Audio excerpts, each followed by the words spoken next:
everyone, it's Mrs. Williams from Year 3 at Blenheim Road. Last week, Mr. Lloyd read Mr. Majeika's Chapter 1 with you, so today I'm going to read Chapter 2. And Chapter 2 is called Chips for Everyone. Never had Class 3 been so quiet as they were for the rest of that lesson. They sat in absolute silence as Mr. Majeika told them what work he planned to give them for the rest of that term. Not that any of them was really listening to what he was saying. It actually sounded, very ordinary, with stuff about nature study and the kings and queens of England and special projects and that sort of thing, just like all the other teachers. But they couldn't take it in. Each of them was thinking about just one thing: the magic carpet.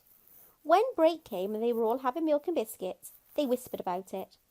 "I saw it," whispered Pandora Green's best friend Jodie. "So did I," said Thomas and Pete together. "It was a magic carpet." "If you ask me," said Hamish Bigmore, "it was a mass hallucination." Hamish Bigmore was always learning long words just so that he could show them off. "What's that mean?" said Thomas and Pete suspiciously. "It's when you think you've seen something and you haven't," said Hamish Bigmore. "People get them when they're walking across the desert. They think they see a pool of water, and when they get there, there's only sand." "But we're not in the desert, you idiot," said Thomas, "and we didn't see water. We saw a magic carpet, and it turned into a bicycle, and we all saw it. So how could we have imagined it?" "That's why it's called mass hallucination," said Hamish Bigmore grandly. "Mass means lots of people, so idiot yourself." And they might have believed him if it wasn't for what happened at dinner. Most of Class 3 ate school dinner, but some of them were sent to school with packed lunches which their mothers had made them at home, and which they ate at a separate table. Thomas and Pete did this, and so did Jodie. So did Wim. He was Thomas and Pete's younger brother. He was in the nursery class, so Thomas and Pete only saw him at dinner time. He was really called William, but Wim was how he said his own name, so that's what everyone called him. Wim was tucking happily into a piece of egg and bacon flan, which was his favourite lunch. Thomas and Pete were talking to Jodie while they ate theirs. "What do you think about the magic carpet?" they asked her for the 100th time. "Shh! Here he comes," whispered Jodie. Mr. Majeika was approaching their table.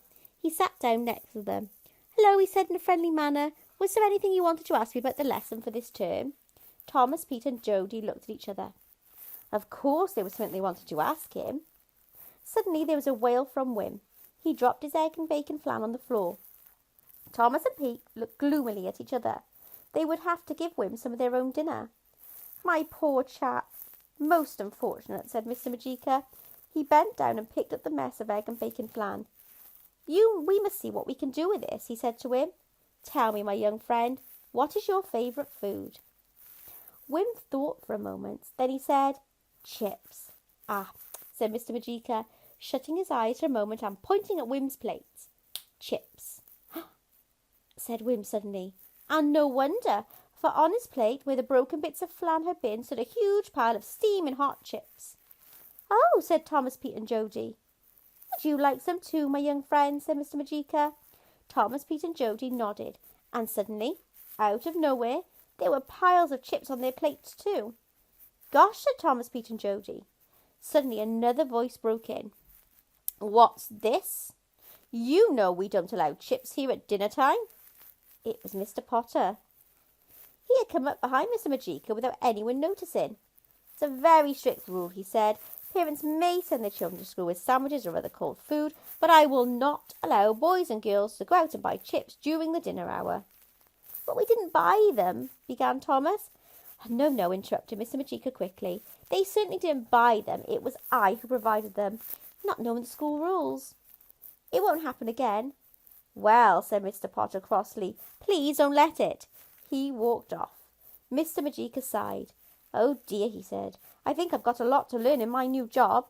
You see, I'm not at all experienced at being a teacher. I've always worked as, something else."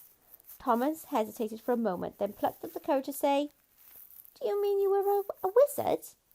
Mr. Majeika nodded.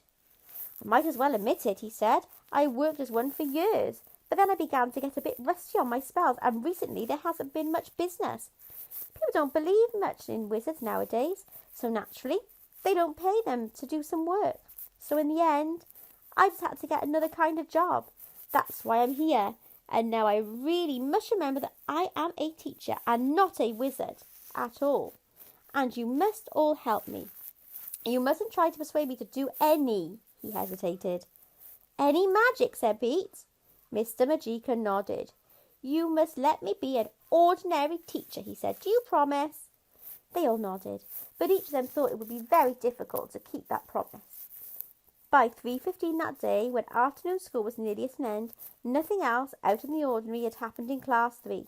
In fact, the afternoon would have ended very boringly if it hadn't been for Hamish Bigmore. Hamish had been put to sit next to Melanie, which was a bad thing for Melanie, as Hamish liked nothing better than to make her cry. Sure enough, when there were only a few more minutes to go, Melanie started to sob. Boo-hoo, Hamish Bigmore is jabbing me with his ruler. Hamish Bigmore said he wasn't, but Mr. Majeika moved fast enough to get to the scene of the crime before Hamish had time to hide the ruler. Put it down, said Mr. Majeika. Shan't, said Hamish Bigmore. There was silence, and everyone in Class 3 remembered how Hamish Bigmore had refused to do as he was told by last term's teacher. It was mostly because of him that she had left the school. Put it down, said Mr. Majeika again. Shan't, said Hamish Bigmore for a second time. Then, said Mr. Majeika slowly, I shall make you wish very much that you had put it down. And Hamish Bigmore screamed. A snake, help, help, he shouted, and there fell from his hand something that certainly wasn't a ruler. It was a long, grey-green snake with patterned markings and a forked tongue. Its mouth was open, and it was hissing. In a moment, everyone else was shouting too, and clambering onto the desks, and doing anything they could to get out of its reach, but not Mr. Majeika. He stepped calmly up to the snake, knelt down and picked it up. And as his hand touched it, it turned back into a ruler. What are you frightened of? He asked Hamish Bigmore. This is only your ruler, but perhaps next time you will do as you are told. He gave the ruler back to Hamish Bigmore, who dropped it fearfully onto his desk and shrank away from it. A moment later the bell rang and school was over for the day. Class 3 usually rushed outside as soon as they heard the bell, but today they were quiet as mice. He said he didn't want to do any magic, said Thomas and Pete on the way home.